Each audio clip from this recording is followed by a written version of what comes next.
특별 새벽기도 4일차입니다. 사도행전 2장 44절부터 47절까지 함께 읽겠습니다. 믿는 사람이 다 함께 있어 모든 물건을 서로 통용하고 또 재산과 소유를 팔아 각 사람의 필요를 따라 나눠주며 날마다 마음을 같이하여 성전에 모이기를 힘쓰고 집에서 떡을 떼며 기쁨과 순전한 마음으로 음식을 먹고 하나님을 찬미하며 또 온 백성에게 칭송을 받으니 주께서 구원받는 사람을 날마다 더하게 하시니라. 아멘. 설립 4주년을 앞두고 변화된 교회 환경과 함께 우리 신앙도 새롭게 하기 위한 특별 새벽 기도회를 진행하고 있는데 오늘 넷째 날입니다. 교회의 본질적 기능과 사명 5가지를 살펴보고 있는데 오늘은 친교, 즉 교제에 대해서 말씀을 나눌까 합니다. 오순절 마가 요한의 다락방에 임한 성령 강림을 통해서 신기한 일들이 일어났습니다. 각지에서 온 사람들이 각각 자기가 난 곳 지역의 언어로 사람들이 하는 이야기를 듣게 되었습니다.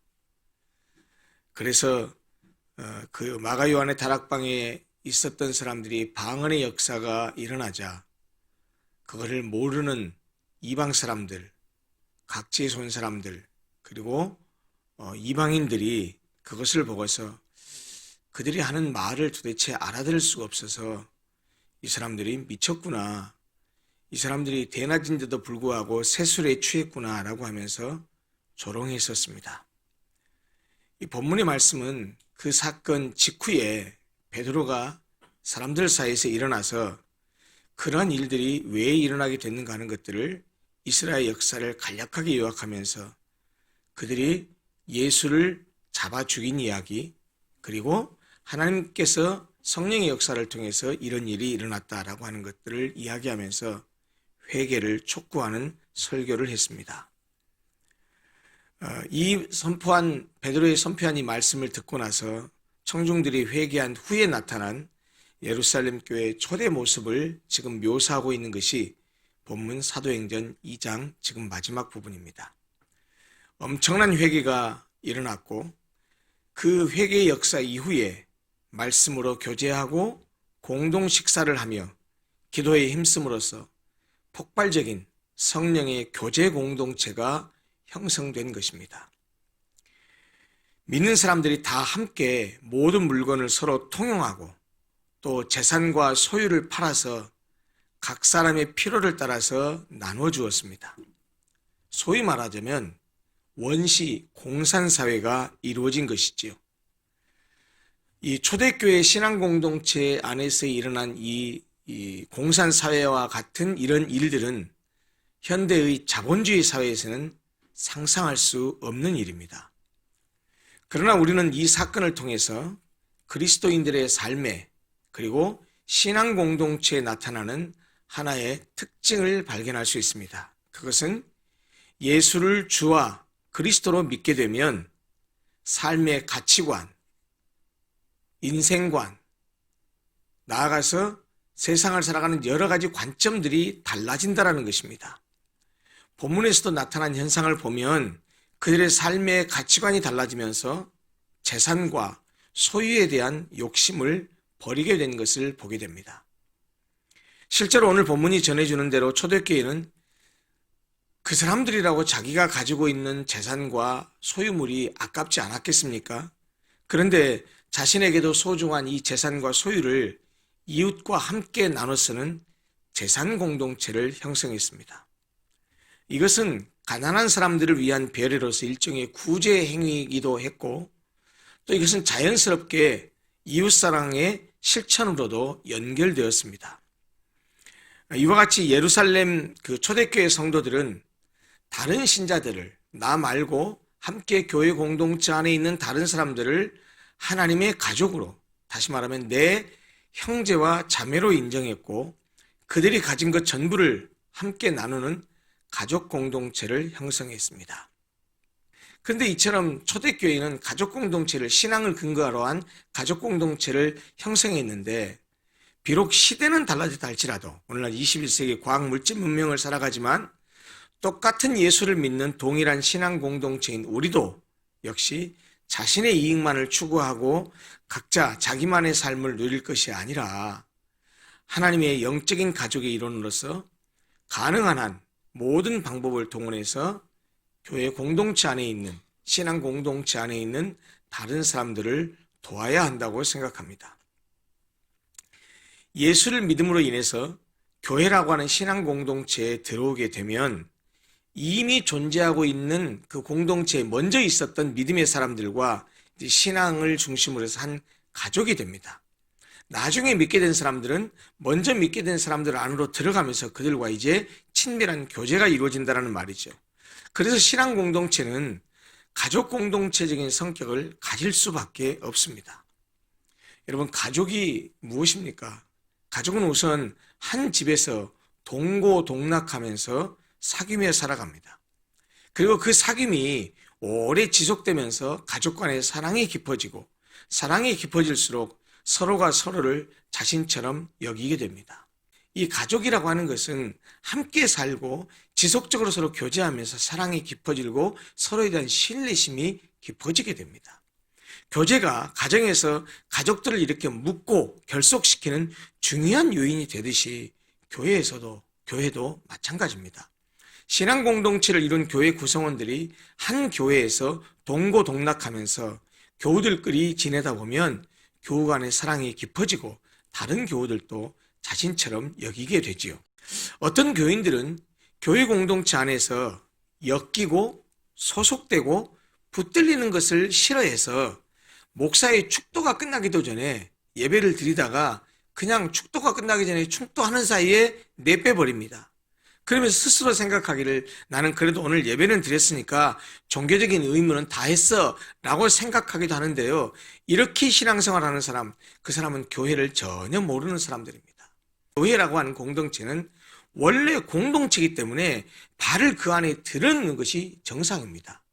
실제로 우리 교인들 가운데서도 어떤 사람은 그림으로 표현하자면 두 발을 로고스 교회 안에 다 들여놓은 사람이 있는가 하면 한쪽 발만 들여놓고 한쪽 발은 저쪽 바깥에다가, 교회 공동체 바깥에다 놓고 왔다 갔다 적당하게 거리를 유지하는 사람이 있습니다. 사실 온전한 것이 아니라고 생각합니다.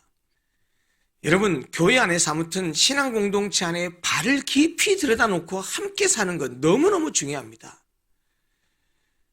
교회를 전혀 모르는 사람들은 아까도 말했지만 종교적인 의무만 행한다고 하면서 주일날 예배만 마치고 나는 교회 어떤 부서에도 속하지 않고 밥도 같이 먹지 않고 그러면서 고고하게 그렇게 신앙생활을 하려고 하는데요. 절대로 그것은 성경적인 신앙생활도 아니고 교회를 전혀 모르는 사람들의 행태입니다. 본래가 교회는 집합적 모임이 본질입니다. 교회는 믿는 사람들의 모임으로서 가족 공동체요, 한 가족이고 한 식구입니다. 그래서 교회 공동체에 속한 구성원들은 절대로 교우들 간의 교제를 소홀히 해서는 안 됩니다. 공동체 안에서 독불장군처럼 행동해서도 안 되고 독약청청하면서 혼자 고고한 척 살아가는 것도 바람직하지 않습니다. 공동체 안에서 함께하면서 때로는 교인들끼리 부딪히기도 하고 충돌하기도 하고 그러면서 깎이고 부서지면서 살아가야 됩니다. 그러는 가운데 그런 과정을 겪으면서 성숙된 신앙인으로 빚어지는 것입니다. 또 이 교회 공동체가 가족이라는 말은, 가족은 본래 구성원 가운데 어느 누구가 잘못을 저지르거나 실수를 해도 가족들이 그를 감싸주고 덮어주지 않습니까? 한 피로 한 가족이 되었기 때문입니다. 교회 공동체도 마찬가지죠. 예수의 피를 믿는 믿음으로 한 가족이 됐기 때문에 교우들 중에 누가 잘못을 하고 실수를 하더라도 그를 감싸주고 덮어줄 줄 알아야 됩니다. 뒤에 가서 흔히 속된 말을 말하는 뒷담화 까고 뒷소리하고 수근수근거리고, 교회에서 제일 상처받는 것이 말입니다. 뒤에서 누구누구를 소위 씹는다고 말하죠. 단점을 얘기하기 시작하면 단점 없는 사람이 어디가 있겠습니까? 그리고 누가 뭐라고 했다 카더라 하는 말, 소위 그 카더라 통신이 교인들 사이의 관계를 갈라지게 만듭니다. 우리가 몇 개월 전에 주일마다 요한일서를 살펴보았었습니다. 그 요한은 우리 그리스도인들의 교제를 매우 강조했습니다. 이렇게 말했었죠. 기억나실 겁니다. 우리가 보고 들은 바를 너희에게 전함은 너희로 우리와 사귐이 있게 하려 함이니 우리의 사귐은 아버지와 그 아들 예수 그리스도와 함께 함이라. 이 사귐에 대한 말씀을 했었습니다. 모름지기 교회는 위로는 하나님과의 사귐, 옆으로는 교우들과의 사귐이 있어야 됩니다. 그리고 교우들과의 사귐은 궁극적으로 하나님과의 사귐으로 나아가야 되죠. 사실 교회의 가장 본질적인 기능과 사명 중에 하나인 이 친교는 단순한 사교적인 만남이나 친목 도모의 수준에 머무르는 것은 아닙니다. 어제도 잠깐 말씀드렸지만 친교, 교제라고 하는 것이 그냥 사교 또는 어떤 친목 이것을 의미하는 것은 아닙니다. 물론 교회 안에 교제나 친목도 사교적인 만남과 친목 도모의 성격을 가지고 있습니다. 그러나 결코 그 자체가 목적은 아닙니다. 그것을 통해서 사교와 친목을 통해서 거기에 함께한 사람들을 하나님의 사귐으로 이끌고 연결시키기 위해서 친목을 도모하고 친교를 하는 것이지 그것 자체가 교인들끼리 모여서 막 놀고 즐기고 하는 것 자체가 목적은 아니라는 것이죠. 사교와 친목을 위한 만남이 그 자체만을 목적으로 한다면 교회 안에서는 그것이 아무 유익이 없습니다. 그렇게 서로 놀고 친하게 지내기 위해서만 산다고 한다면 그것은 세상 사람들하고 하는 것이 더 좋습니다. 그러나 교회 안에서 친목과 사귐과 교제는 하나님과의 사귐으로 가는 통로와 수단으로 사용하는 것이죠. 그렇기 때문에 교인들끼리의 사교적인 만남, 친목 도모의 교제가 정말 하나님과의 사귐으로 가는 통로와 수단으로 사용되는 그런 한에서 얼마든지 권장될 만하고 그런 것들이 필요하다고 생각합니다. 그래서 저는 여러분들에게 부탁드리고 싶은 것이 있습니다. 이제 예전과는 전혀 다른 예배당 환경이 됐습니다. 지금은 코로나 바이러스로 인해서 예배조차 대면 예배로 드리지 못하고 이렇게 새벽기도, 특별 새벽기도 하면서도 온라인으로 우리가 진행하고 있지만 이제 조만간 코로나 사태가 종식된 후 그리고 계절도 바뀌게 돼서 따뜻한 계절이 오게 되면 이렇게 좋은 예배당 환경 속에서 우리 교우들이 자주 만나서 함께 어울리고 함께 먹고 마시고 다양한 성도의 교제가 있었으면 좋겠습니다. 처음에 이 예배당을 볼 때, 이 공간을 볼 때 이 예배당 공간도 그렇지만 바깥에 하늘공원을 보면서 교우들이 여기서 교제하고 친교하고 사랑을 나누는 모습을 상상해 보았습니다.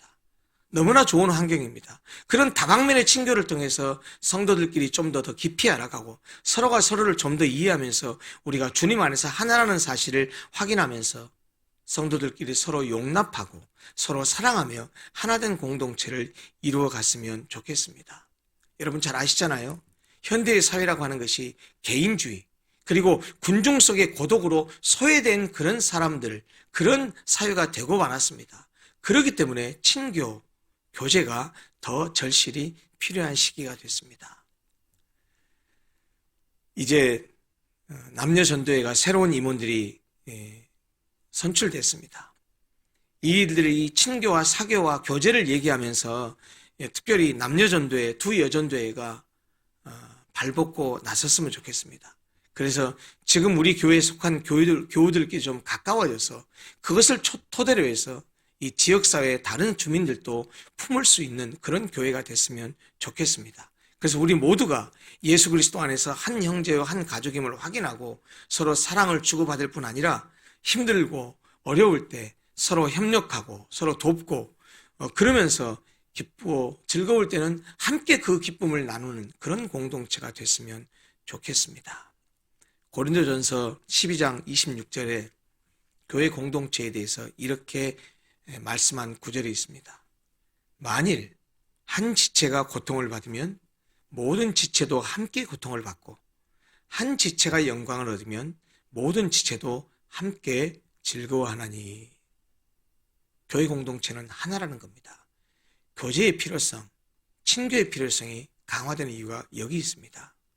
로마서 12장 15절은 교제에 대해서 성도들끼리 함께 위로하고 격려하고 우리가 한 가족 공동체라는 사실을 이렇게 묘사했습니다. 교회 공동체 성도들에게 이렇게 권면합니다. 즐거워하는 자들로 함께 즐거워하고 우는 자들로 함께 울라.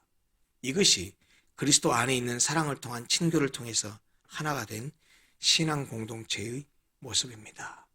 우리 로고스 교회가 앞으로 이런 공동체, 이런 신앙의 믿음의 공동체를 지향하고 또 만들어가는 그런 귀한 교회가 됐으면 좋겠습니다. 우리 모든 성도들이 로고스 교회의 지체로서 주님의 사랑 안에서 교우들과 모든 것을 함께하고 가족 공동체의 그런 모습을 이루어갈 수 있도록 오늘 특별히 그것을 위해서 함께 기도했으면 좋겠습니다. 기도하겠습니다.